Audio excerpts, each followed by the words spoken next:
So things are getting tricky as it relates to the restart of sports in Jamaica. The explosion in COVID cases just when the government made the announcement that sports will be given the green light to start. And therein lies the trickiness. We're hearing from the Intersecondary School Sports Association, ISA, that they are planning to implement their plan B of pushing back boys and girls champs to the first week of May instead of the end of March because of the increase in the cases. Now, as for the restart of football, specifically the Premier League, that might be a bigger problem because we're looking now at March, April, possibly May, which is closer to when the season would be ending rather than getting started.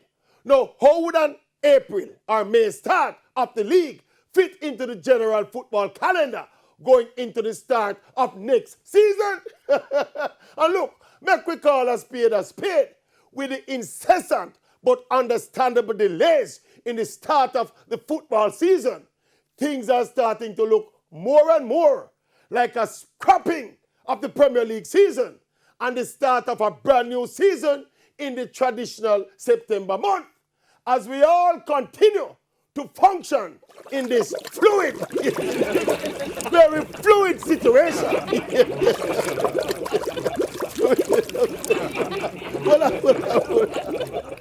Well on.